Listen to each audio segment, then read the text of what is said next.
Hey, what's going on, everyone? This is Mitch. Good Thursday morning to you all. I hope you guys are doing awesome out there this morning and having a wonderful start to your day. And I hope everyone's been having an awesome week out there so far. There's a good bit to talk about in this morning's video, but of course, the first thing we'll cover is today's weather. We'll speak on current conditions, the latest outlooks, and then we'll break down the country section by section. We'll spend the most time on areas of the plains where you guys run the risk of strong to severe thunderstorm activity. I could see the slight risk, which is in place right now, being upgraded to an enhanced risk sometime later today per the Storm Prediction Center, but it might not. Either way, a little bit more of a higher tornado threat for today compared to maybe the last few days. So we'll get detailed on the entire country, but really zoom into individual states for the plains for today's event. And then we'll speak on the days to come. I think as we get into tomorrow, then throughout our entire weekend, the southern tier of the country is going to have a pretty active setup that's going to support just rounds of severe storms. And it's more so a summer type severe setup, meaning a lot of energy is going to be riding on top and then down a very flattened ridge across the southern tier of the country. And these setups normally don't support widespread tornadoes, but it does support just, like I said, just what we call mesoscale convective systems, rounds of strong to severe thunderstorms. They're always tough to really pin down in the early portion of the day for later that afternoon. But we're going to explain the setup, sort of nerd out with you guys a little bit, explain all the dynamics and all that stuff. And then we'll give you an update on the tropics. So if you guys have not subscribed, certainly consider doing that. Like the video if you like it. It goes a long way. Of course, if you don't like the video, I don't expect you guys to like it, but it definitely, when you hit that like button, it helps these videos get out there, reach more people. We can add to this awesome family of people for this channel. And if you guys got anything that I can pray about or pray over, please put it in the comments below so I can do that, and it gives others an opportunity to do so too. And of course, stick around for the end of the video. We got you guys a Bible devotion if you're interested in that. So let's get rocking and rolling. So this is current conditions. We do got a lot of rain across areas of the Carolinas into Virginia, where we continue to have this low pressure. I mean, we got like an inch of rain. I live here in central South Carolina. We got like I said, around an inch of rain in about an hour this morning. I mean, it just poured on the way to the gym as I was just doing my normal morning routine type stuff. But we're dealing with a lot of rain activity across the Carolinas and even into Virginia. We got showers dancing around in Florida. Then we got this area of shower and storm activity, even some flash flood warnings up for areas of western Kentucky that is moving across sort of the central Mississippi Valley, is starting to move out of the Midwest into areas of the Ohio Valley. We got a lot of rain we're waking up to in southeast lower Michigan, up into southern Ontario, and then we got this complex of storms sort of riding the Red River, the Oklahoma-Texas border. Storms are the strongest into Texas currently. Then we got this blob of rain up here in the northern high plains, a little bit of rain in Kansas, and a little bit of energy in the Four Corner states. So that's what's going on right now. A little bit of shower activity also in like northern Minnesota. So watches, warnings, and advisories, those green counties here in Oklahoma and Kansas, those are flood watches up. A lot of rain will continue to have an opportunity to fall in this area. We got some dense fog out there, but as far as ongoing severe thunderstorm watches or tornado watches, we don't have any. And, just as far as alerts, nothing too crazy ongoing this morning. Now, the Storm Prediction Center outlook here. Now, we do have a pretty large marginal risk. It's kind of odd. It extends from the plains, the high plains of Colorado, New Mexico, Texas, Oklahoma, Kansas, all the way through the Mississippi Valley area up into the Ohio Valley, and then all the way up into interior sections of New England, the Northeast.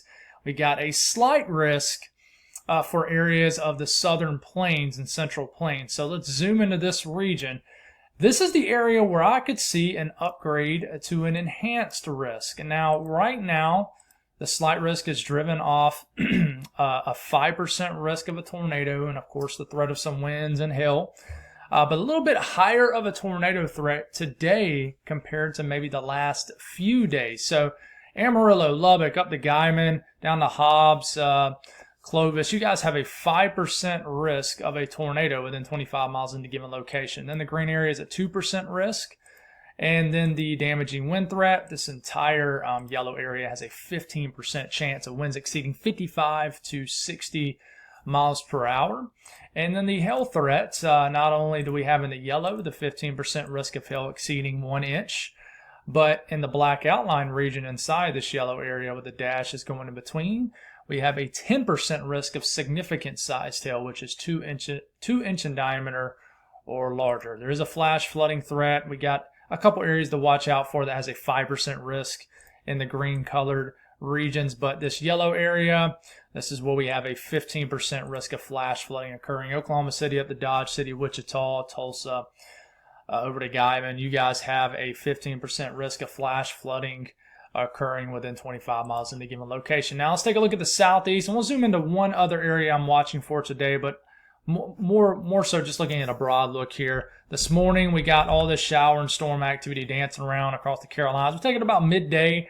More scattered downpours could develop in the coastal areas of Georgia, points an hour or two inland, the low country of South Carolina, northeast Florida.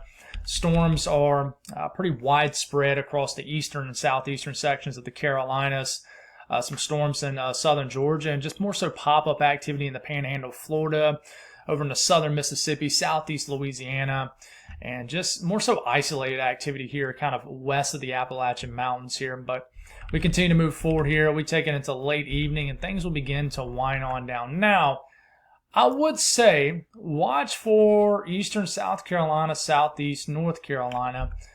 There could be a little bit of a tornado threat with some of this action for today. Now, I wouldn't expect anything too crazy, but there's not even a marginal risk for these. But just, I wouldn't be surprised if there's a weak spin up with some of this activity. It's around 6 p.m. this evening across eastern sections of South Carolina, southeast North Carolina, Florence, south of Fayetteville. Just watch out for these storms here. They definitely could produce a lot of rain, but I would watch out for one of these to become strong to severe as we make our way sort of throughout the evening. So if you are vacationing like in Myrtle Beach or points, or if you just live points inland or something, up to like Carolina Beach, Wilmington area, just be careful up into that area. Now, the Northeast today, here's kind of a one way to look at this, then we'll take another way to look at this. There could be some storms up here in northern Maine today, so be aware of that. But there is a marginal risk kind of strung across a pretty large area of the Northeast here. So this is taken into this evening. We got shower and storm activity across Ohio, southern Indiana, into western PA, the southern tier of New York. And some of these could pack a punch, and we'll see if anything gets more organized as it moves into like southern New England to southern Vermont, New Hampshire. But this is kind of the middle of the night, 2, 3 o'clock in the morning. And some of this could begin to lose some of that steam that it previously had kind of early in the afternoon of the previous day. So, but just taking a look at this in another way here, and this is starting off this morning. Maybe this graphic looks a little bit better to some people. But like I said, I would, if there was a couple areas I'd watch out for eastern Ohio, western PA, maybe the northern areas of West Virginia, and then the southern tier of New York. You can see some circles coming off some of these cells. I wouldn't be surprised we get a couple supercells in the southern tier of New York. Might be a quick little spin up here, but some gusty winds, large hail, just some clustering of some storms here. Binghamton, heads up with this, even down to Pittsburgh, and just watch out for these areas here. And then, of course, all this stuff begins to sort of lose some gas as it makes its way east and then to the overnight hours. But the south central U.S., sort of a broad look at things and just kind of taking a bigger picture of what we're looking at today. You can see we got isolated to scattered supercells developing as far north as Colorado, southwest Kansas, panhandle of Oklahoma and Texas, and eastern New Mexico. So not everybody's going to get rain in this setup, but eventually some of this action will begin to grow up scale and develop into sort of waves of storms. And by the time we're in the middle of the night tonight, you got this nasty area of storms up here in northeast Oklahoma, southern sections of Kansas, northwest Oklahoma, and then we get into tomorrow morning, and we're probably going to have a nasty line of storms moving out of Oklahoma into areas of like Arkansas and southwest Missouri. So just kind of taking a closer look at each individual state. This is around noon for New Mexico. And as we start to make it into like later in the afternoon, this is around 4 p.m., you see these scattered cells developing. Roswell, Clovis, down to Hobbs. These could produce a tornado. Very large hail, could happen with these cells and some damaging winds, but they really get going as they start to move into the panhandle and western areas of Texas. So this is around 6 p.m. We'll talk about Texas here in a second, but watch out early to mid-afternoon and eastern New Mexico for these cells. That'll be your time frame. Colorado, starting it off this morning, we're starting to make our way into, say, lunchtime.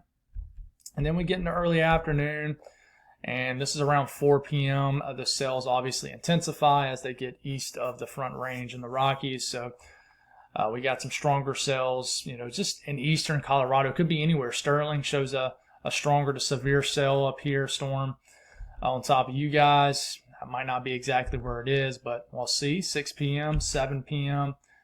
You got this one cell, has that circle coming off of it. That means it's a more intense updraft, could produce a tornado, very large hail. You know how the hail can be in Colorado. It definitely just goes bananas sometimes. But we get into 7, 8, 9, 10, things begin to simmer down. Now we drop it back down into southwest Texas. We're moving in general west to east here if you don't kind of understand how we're moving here. But this is getting into about midday. Seems like we've showed this area probably the most out of any area of the country over the last 2 months. But we get into 4 p.m., 5 p.m., and then 6 p.m. We get some scattered supercells developing, Pecos up the Midland, Big Spring. Be careful with these. I mean, just your classic setup where supercells could develop. Could get an isolated tornado out of this. Not a lot of flow, but there's certainly enough thermodynamics that does support some large hail with these cells. So just, you guys know, out here in southwest areas of Texas how it can be. It can get pretty intense sometimes with these hailstorms, but all hazards is possible sometimes when some of these storms can really get discreet out here, so be careful with that. Oklahoma and the rest of Texas here, of northern and the panhandle of Texas that we'll include, we'll start off around 2 p.m., 3 p.m., 4 p.m. Time frames up here if you're wondering, but I always like to say it out loud to you guys that are just kind of tuning in but and not really watching. I know a lot of people just put on their earplugs and sometimes just listen to the videos. That's why I try to speak as much as I can about the time frame. But shows a really strong to severe storm activity around Amarillo down to Lubbock. But the entire panhandle of Texas, just be aware. I mean, as early as mid to late afternoon. And then we take it to about, let's say, 7. And just isolated to widely scattered, I would say, supercells. And does some of these storms remain discrete? If they do, you can get some tornadoes. We got this complex of storms between Lubbock and Amarillo around 7 p.m. tonight. And these could produce all hazards. You got this one into extreme southwest Oklahoma between Childress and Elk City. And then we start to make it into, say, 9 p.m., 10 p.m., 11 p.m. That energy that we'll talk about for Kansas here in a second will begin to move into the panhandle of Oklahoma. And, I would really be careful up here and say the panhandle of Oklahoma, northwest Oklahoma. These cells, as we're getting away into our evening time frame, it's like 11 p.m., these could cause a lot of ruckus. All hazards kind of threat. Tornado threat is not at a 10 or 15%, but there is a threat. And then we just got some somewhat weakening supercells down here, but they still look very strong to severe. And then eventually, and I think this is where model guidance will struggle. 1 a.m., are we going to get a nasty sort of complex of storms that develops and sweeps across the northern sections of Oklahoma? We still got individual supercells developing down here in Childress, sort of northern areas of Texas. And as we just get everything in motion all the way to about 7, 8 o'clock tomorrow morning, a couple things ongoing, a line of storms that trails eventually out of Colorado and Kansas, makes it all the way into northeast Oklahoma, Arkansas, southwest Missouri tomorrow morning. But we got more storm development ongoing here in the panhandle of Texas, Oklahoma, into western areas of Oklahoma already that we're waking up to again tomorrow morning. So already could be waking up to more storm activity in this region.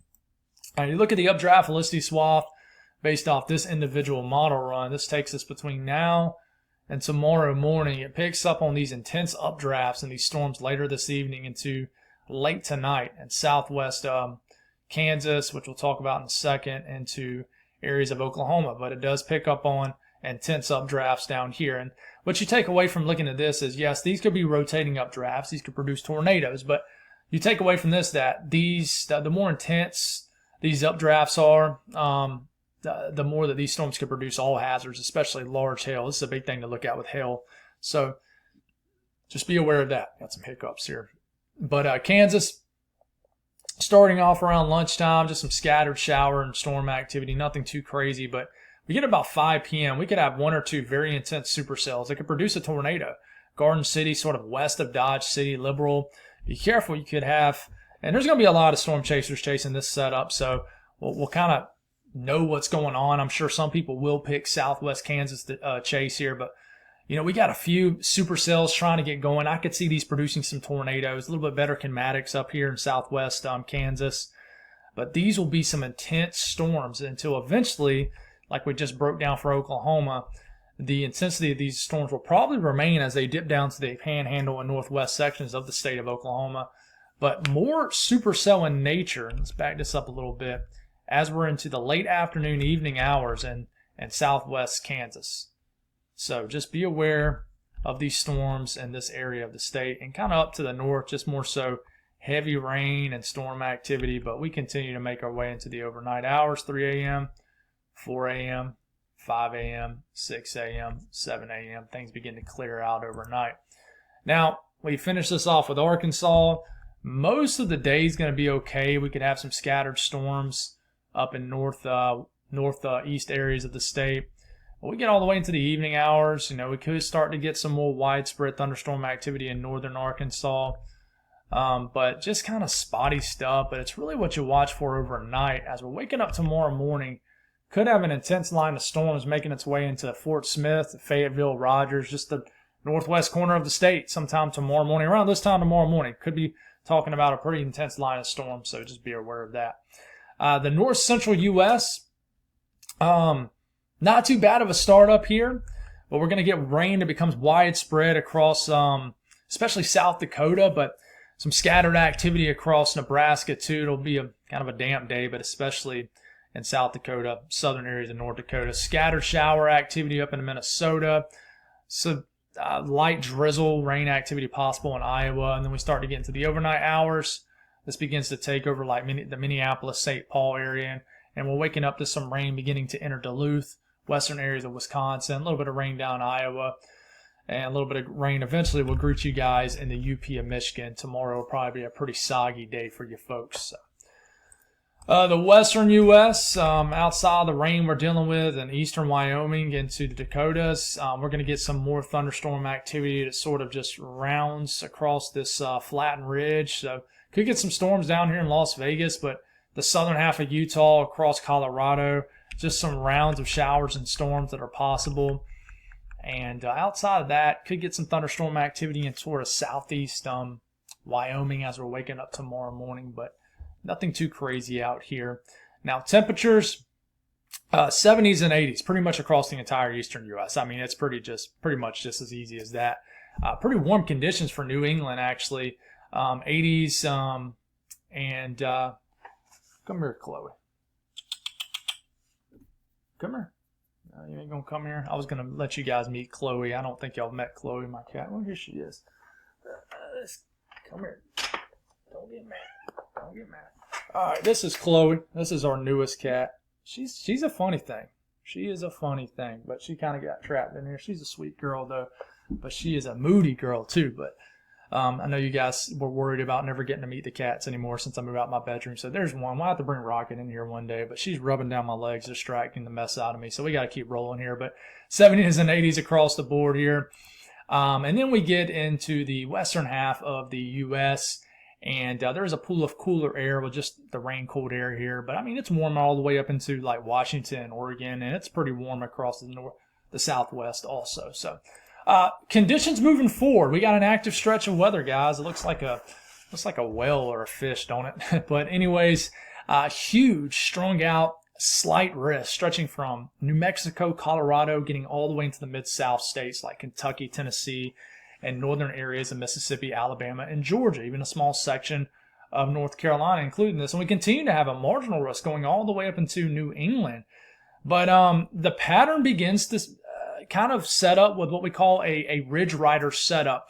But this ridge really isn't flexing really far north. It's kind of a flattened ridge, and I'll speak on that here in a second. But a level 2 out of 5 risk of severe weather across a pretty large area of the country for your Friday.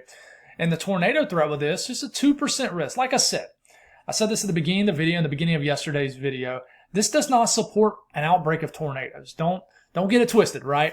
Like quite literally. But this just supports just a kind of a lower tornado threat, but there's probably going to be tornado warnings. Just because you have a very low tornado threat, that does not mean you're not going to get any tornadoes.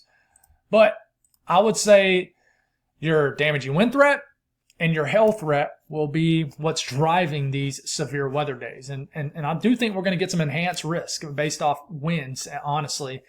But, it's weird. When these mesoscale kind of days, it always is kind of ironed out the day of. So wind threat right now, all we know is this entire slight risk area has a 15% risk of damaging winds within 25 miles in a given location. Hail threat, it's a little bit pushed off to the western area, the severe weather threat region.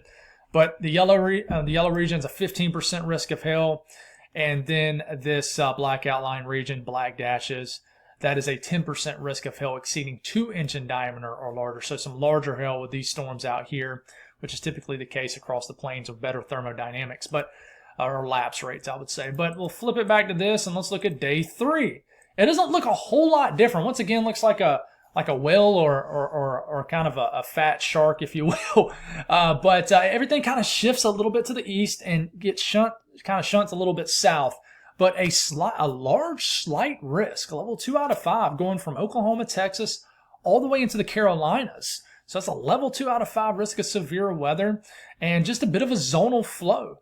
And marginal risk goes all the way up into the Midwest, all the way to the Mid-Atlantic, all the way almost to the Gulf coastline, and then back into the high plains. So level 2 out of 5. And right now with this is because it's day 3, which is Saturday. All we know is that there's a 15% risk. There's a 15%, I told you, Chloe's crazy. There's a 15% risk of severe weather within 25 miles in a given location.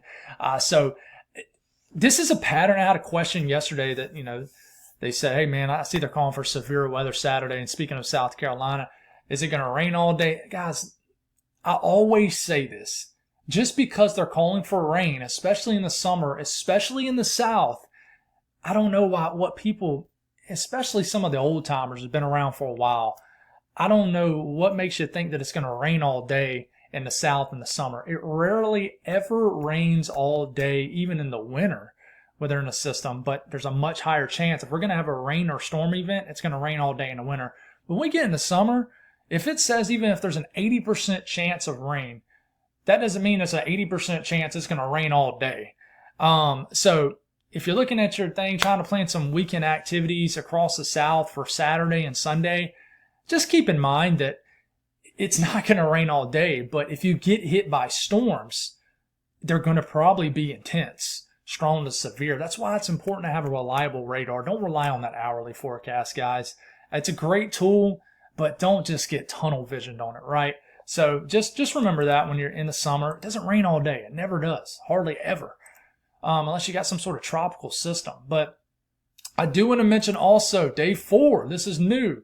It kind of splits up. So kind of a level 2 out of 5 risk of severe weather across the sections of the southern plains. And we kind of have the leftovers of this pattern that remains in place for the eastern Carolinas. So, and even down to Georgia. So we have a level 2 out of 5 risk of severe weather. And folks, this is for Sunday.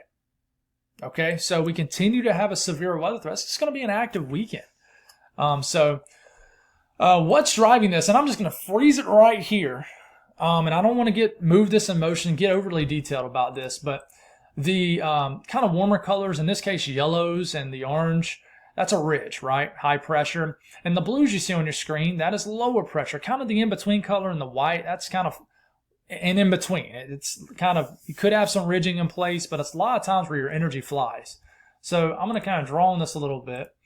And in this case, this is for tomorrow afternoon. What's going on is flow, the ridge is setting up like this. So it's spiking like this. So most of our flow is kind of riding on top of this ridge.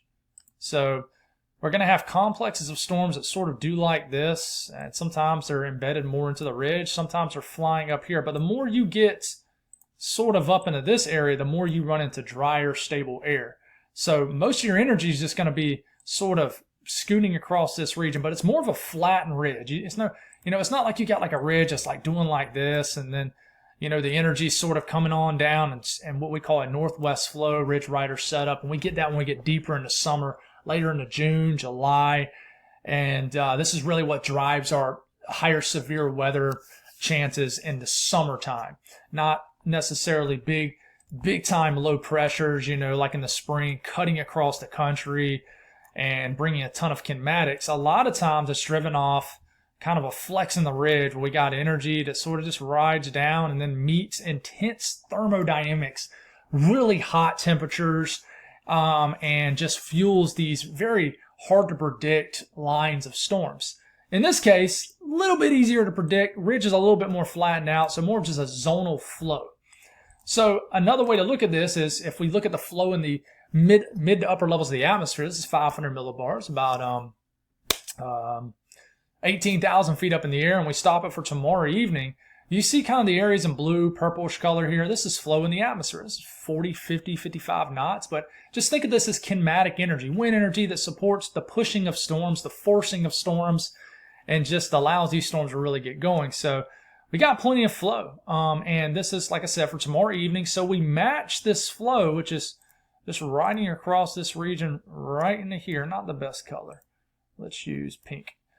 I don't like that either. But anyways, you get the picture. Just flow going across this region. If you look at the wind barbs, it matches what I was just showing you on the ridge, right? You see the wind barb right here? See how the flag right there is kind of pointing this way? That means the flow is coming out of that direction. So this is going to be overlapping pretty moist environment. So this is for tomorrow evening also.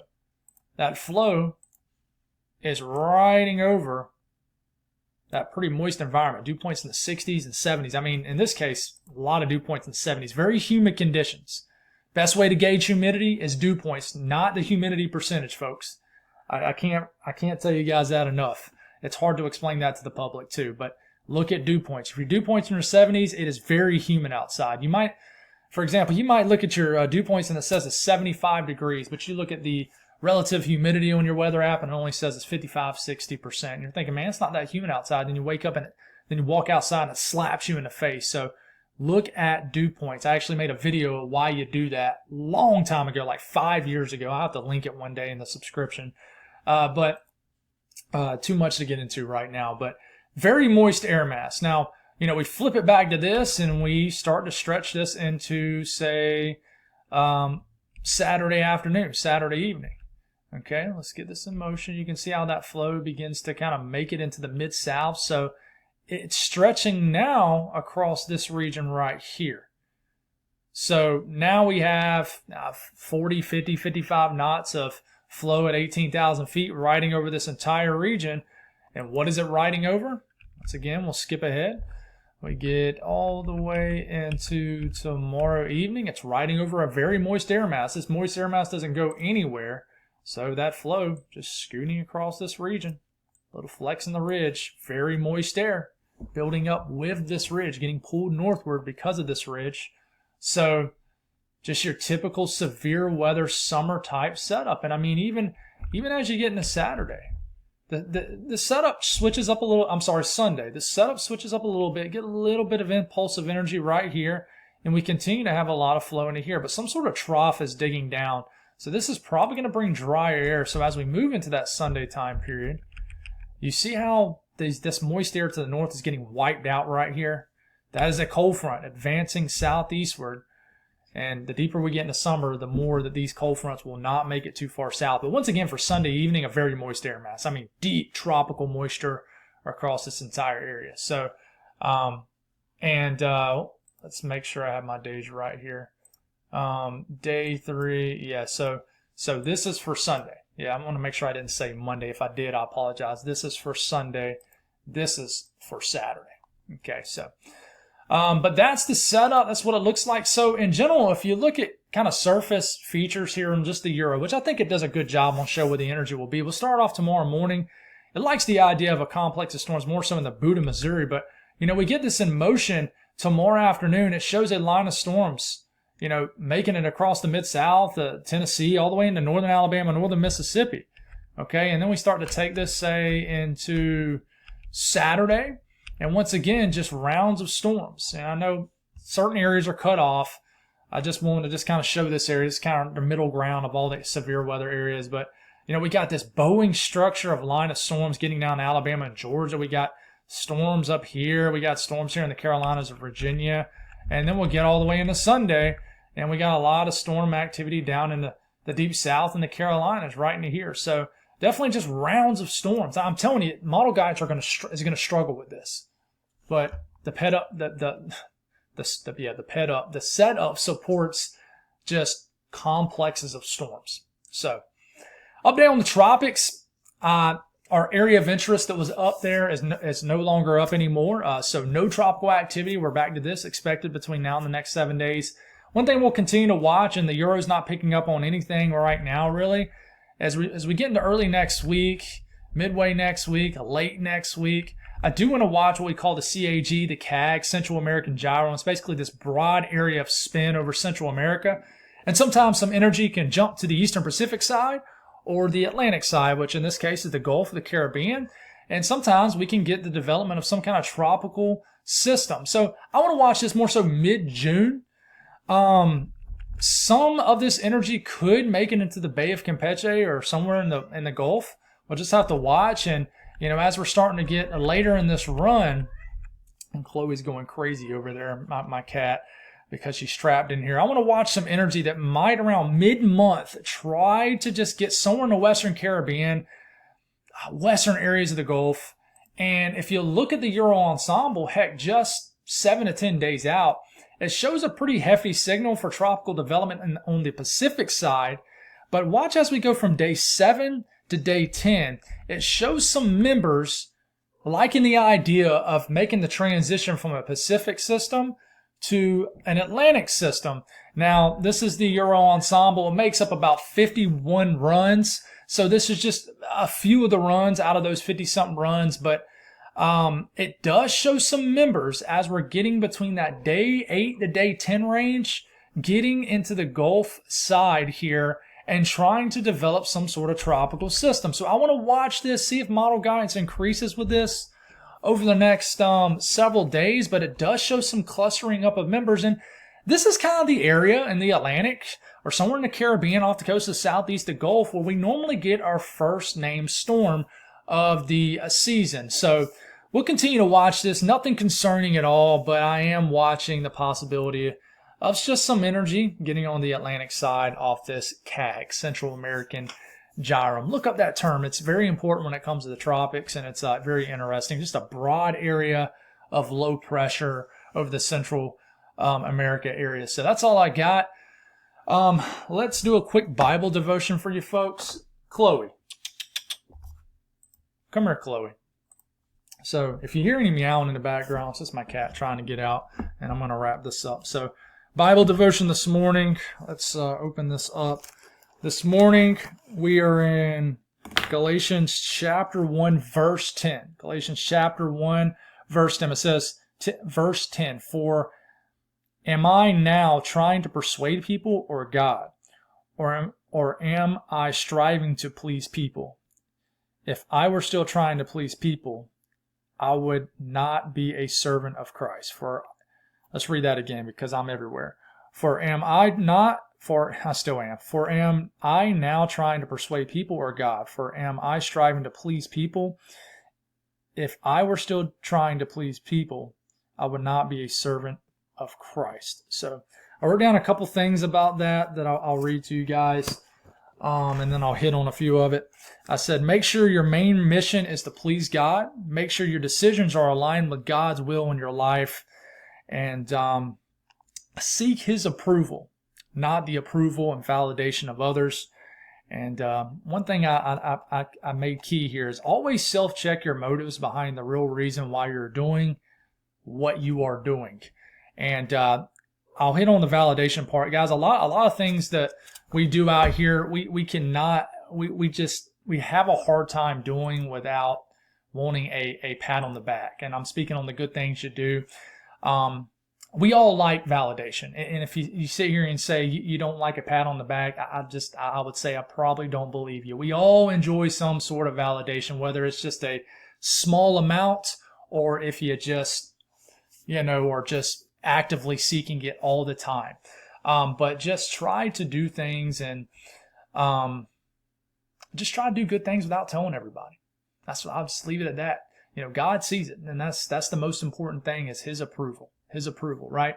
And then I said, always self-check the real reason why you're doing something. Is it to please God? Is it to please humans? What's your main driver behind doing what you're doing? Is it something that you can glorify God with?